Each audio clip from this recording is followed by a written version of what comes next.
በታህሳስ ወር እስራኤል ባልተጠበቀ ሁኔታ ለሶማሌላንድ የሀገርነት ዕውቅናን ለመስጠት ቀዳሚዋ ሀገር ሆነች። ይህ እርምጃ ቀድሞውንም ሀያላኑ ሀገራት የሚሻኮቱበትን የቀይ ባህርና የአፍሪካ ቀንድ አካባቢን የበለጠ ውጥረት ውስጥ ከተተው።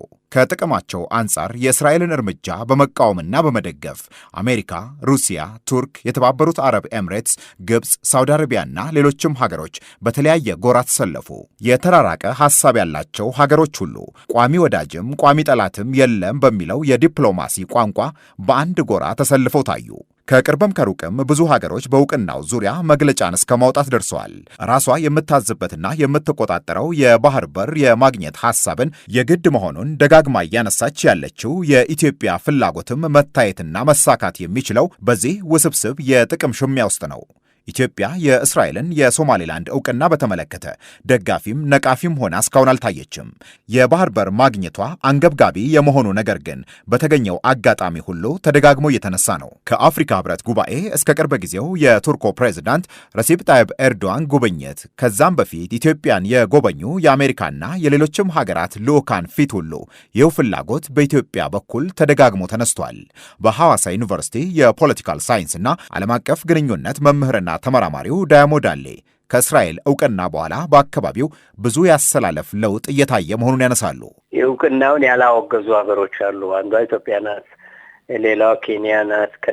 እነኚህን ሀገሮች ደግሞ ያው ማባበል ይሁን ማስፈራራት ይሁን ብቻ ከእነኚህ ሀገሮች ጋር ግንኙነት የመጨመር ነገር አለ እና ኢትዮጵያ ጋር መምጣት አለ እና የሆነ በአካባቢው ላይ የዓለም አቀፍ ኃይል አሰላለፍንም በአካባቢ ላይ ያሉት መካከለኛ ፓወርስ የሚባሉትንም አሰላለፍ ቅርጽ እየያዘ ሄዷል። ለምሳሌ ግብፅና ቱርክ ብዙ የሚለያያቸው ነገር አለ። የቱርክ መሪዎች በኢስላሚክ ብራዘርሁድ ደጋፊ ናቸው ተብሎ የሚታሰቡ ስለነበር ለብዙ ጊዜ ከግብፅ ጋር ብዙ አይግባቡም። አሁን ግን በጣም ነው የተፋጠነው። ምክንያቱም ሶማሌላንድ እንግዲህ እስራኤልን በቀይ ባህር አፍነው ከቀይ ባህር መውጫ የማፈኛ መንገድ ተዘጋ እንደማለት ነው። ያንን የእነሱን እንቅስቃሴ እስራኤል እዚህ ጋር ቤዝ ከመሰረተች ከዩናይትድ አረብ ኤምሬት ጋርም ተሻርካ ለእስራኤልም ደግሞ የህልውና የከበባ ጉዳይ ነው ተብሎ ነው የሚታሰበው።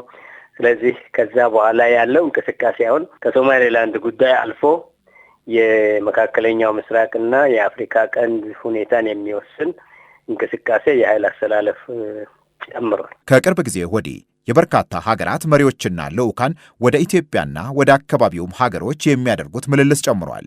የባህር በር ለማግኘት ጥረት ላይ ላለችው ኢትዮጵያ ይህ ምን ትርጉም ይኖረው ይሆን? እንግዲህ እነኚህ ሀገሮች በሚመጡ ጊዜ አፍሪካ ቀንድ ላለው አሁን ቀይ ባህርም ኤደን ባህረ ሰላጤም ላይ ለሚደረገው ሽኩቻ ከንግድም ከሴኪሪቲም አንጻር ኢትዮጵያ ከነሱ ጋር ካልተሰለፈች ከጠላት ጋር እንዳትሰለፍ ማድረግ ነው የመጀመሪያው ከራሳቸው ኢንተረስት አንጻር የነሱ። ኢትዮጵያ ደግሞ በዚህ አጋጣሚ ብቻ ሳይሆን በዚህ ዓለም አቀፍ ሁኔታ ቀዳሚ የብሔራዊ ጥቅም ጉዳዮች ብላ የጀመረችውን የባህር ተደራሽነት ጉዳይ ነው የምታነሳው። በዚሁ ከሶማሌላንድ እስራኤል ዕውቅና ከሰጠች በኋላ የኢትዮጵያ መሪዎች የባህር በር ተደራሽነትን አጀንዳ አድርገው ማቅረብ ጀምረዋል። ለምሳሌ ጠቅላይ ሚኒስትሩ በ39ኛ አፍሪካ ህብረት ጉባኤ ላይ ይህንን ነገር ኢትዮጵያ ባህር በር ያስፈልጋታል፣ ኢኮኖሚ ጉዳይም ነው የሴኩሪቲ ጉዳይም ነው የሚል ኦፊሻሊ ለመጀመሪያ ጊዜ ነው አፍሪካ ህብረት ላይ እንደዚህ እያወራችው። ከቱርኩ ፕሬዝዳንት ጉብኝት ጋር ፊት ለፊት ፕሬስ መግለጫው ላይ እንደዚህ ብለናል፣ ቱርክ እንድታግዘን ጠይቀናል ብለዋል። አሁን በኢትዮጵያ ናሽናል ኢንተረስት እንግዲህ እንዴት እናግኘው፣ እንዴት ታገኛል በሰላማዊ መንገድ ለንግድ የሚሉት ነገሮች አገሮቹ እየተቀበሉ ነው ያሉት።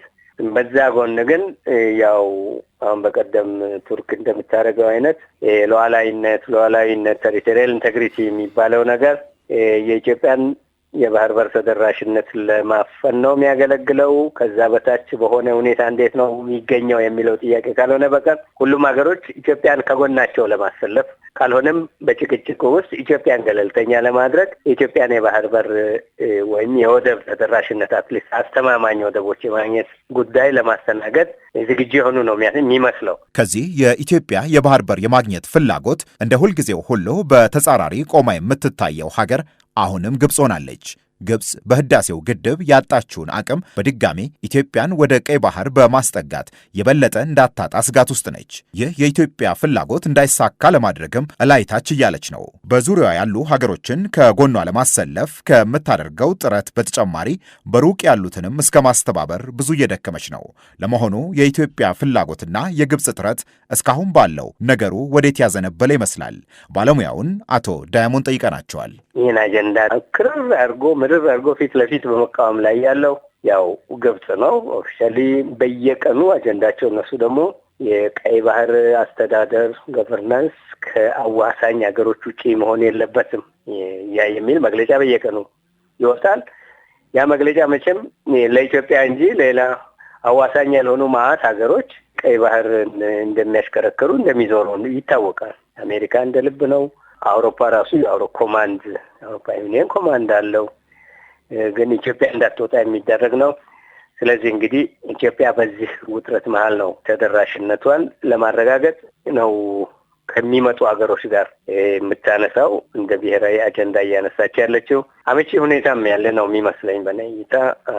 ያው ሰጥቶ መቀበል በሚለው አሁን ትራንዛክሽናል ዲፕሎማሲ ነው በፕሬዚዳንት ትራምፕ ቋንቋ። ስለዚህ በትራንዛክሽን እንግዲህ ኢትዮጵያ አንቺ እንተይ እኛ የባህር በር ተደራሽነት በዚህ በኩል እንዲሳካ እናደራድራለን የሚሉ ነው አይነት ነው አዝማሚያው። ይህ ሁሉ የዲፕሎማሲ ጥረት ባለበት በዚህ ጊዜ ታይምስ ኦፍ እስራኤልን ጨምሮ ሌሎች ዓለም አቀፍ የመረጃ ምንጮችም እያነሱት ባለ መረጃ የእስራኤሉ ፕሬዝዳንት ኢሳቅ ሄርዞግ በመጪው ሳምንት ወደ አዲስ አበባ ጉዞ ያደርጋሉ ተብለዋል። የፖለቲካል ሳይንስና ዓለም አቀፍ ግንኙነት ባለሙያው ዳያሞ ዳሌ እንደሚሉት ይህ ጉብኝት ከማንም በላይ ግብፅና ቱርክን የሚያስደስት አይሆንም። ፕሬዝዳንቱ በእስራኤል የፖለቲካ ስርዓት ውስጥ የመወሰን አቅማቸው ከፍተኛ ባይሆንም ወደ ኢትዮጵያ መምጣታቸው በራሱ ግን በዲፕሎማሲው ቋንቋ የሚኖረው ጥቅም ከፍተኛ ነው ብለውናል።